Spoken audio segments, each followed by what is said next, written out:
You need structure if you're looking to have unstoppable sales confidence as a high ticket closer.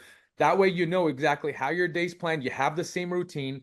And guys, sales is supposed to be boring. Like you're supposed to do the same stuff every single day, right? To get the results that you're looking for.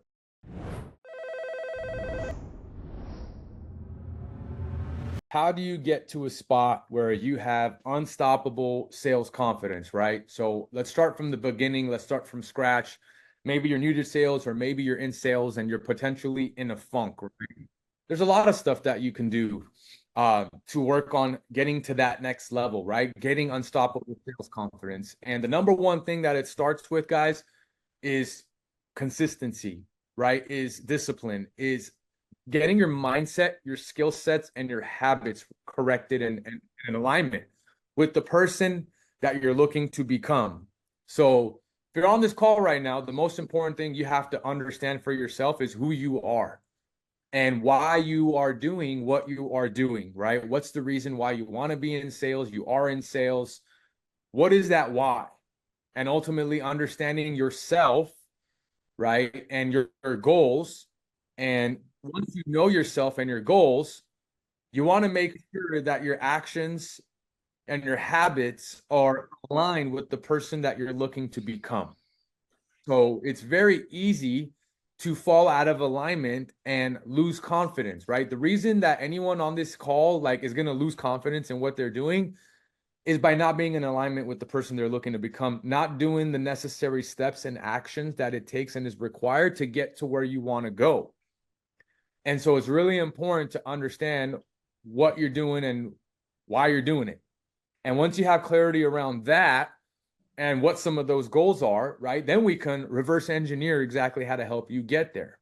But it starts with understanding what that is. Let's just say, right, the common thread that I see a lot is I want to make $10,000 a month, Mike. That's fantastic. That's not easy to, that's not hard to figure out. It's just a matter of finding a product or service, right, at a specific price point, and then reverse engineering. What do I got to do to get to 10K a month? As an example. So let's break that down. Let me get my calculator. So for example, you have found a high ticket product to sell. That's a $5,000 price point. Let's just say on the lower end, you're getting a 10% commission on that, right? So 10% commission is pretty industry standard. Some of you guys might start off at 8 and can work your way up to 15. It's just depending what you're selling, who you're selling for, and how they have the compensation structured, right? But let's just say you're selling a $5,000 product and you get 5 leads a day as just an example, right? Well, so let's do the math. So 10% of 5,000 is a $500 commission, right? So you got $500 coming in off of every paid in full that you're closing. So how many of those do we need to close to get to $10,000 a month? All we have to do, guys, is divide 10,000 by 500.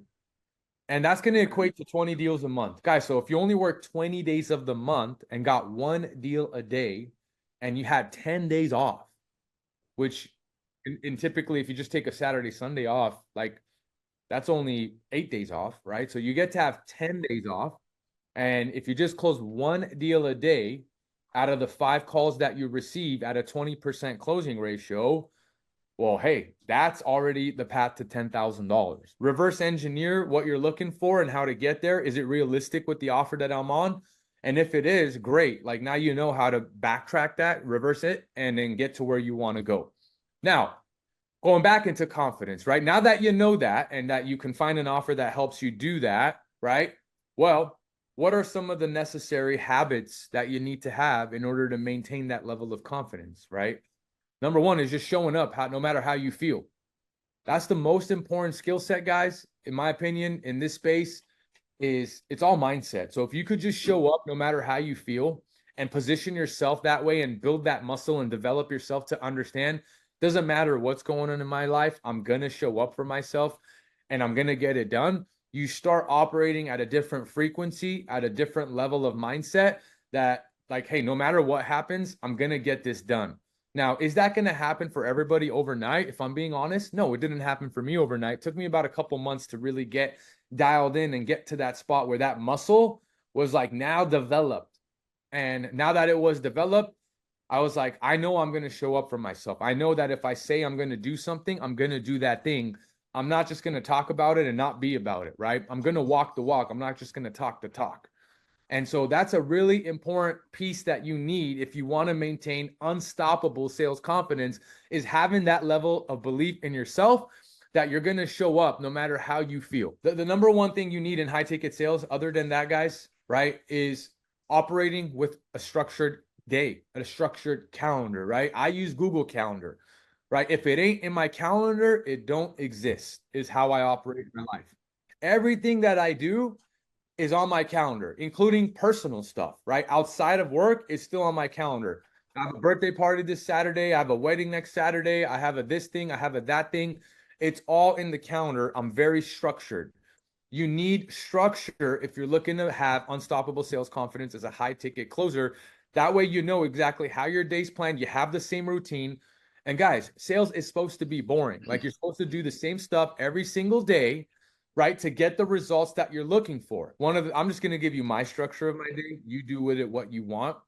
But number one thing after waking up, guys, is hydrating, right? Like, ever since I started downing 30 to 40 ounces of water as the first thing that I do when I wake up, it's been the biggest game changer for what happens to my mind and my body in the morning, because you wake up super dehydrated. So just chugging a lot of water instantly rehydrates you, rejuvenates you, and believe me, like, gives you a lot of energy.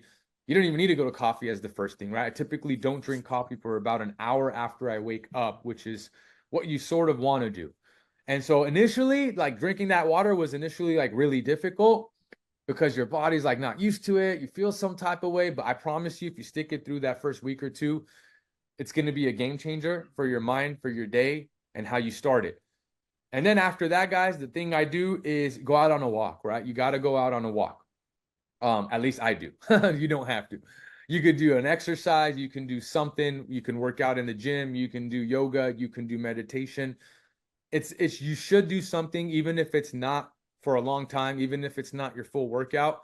Like, I usually work out and lift weights in the afternoon, but in the morning I like to do a walk, get some momentum, do something, right? And so that, I think, is super a huge part of starting my day with that level of momentum and that energy. And then typically from there, right, my structure is I'll get on my team meetings. I'll help inspire the team, lead the team, inspire everybody around me that I could. And we huddle every single morning, right? Get the heads right. And boom, now we get into sales calls, right? And start the day off that way. And then it's like, bam, bam, bam. You got sales calls lined up. You should have an hour of your day that you're following up with no-shows, that you're hitting up people that you had conversations with that you didn't convert, right? You're using what we would call like a power hour. Some people call it a dojo. Some people call it whatever, all sorts of different names.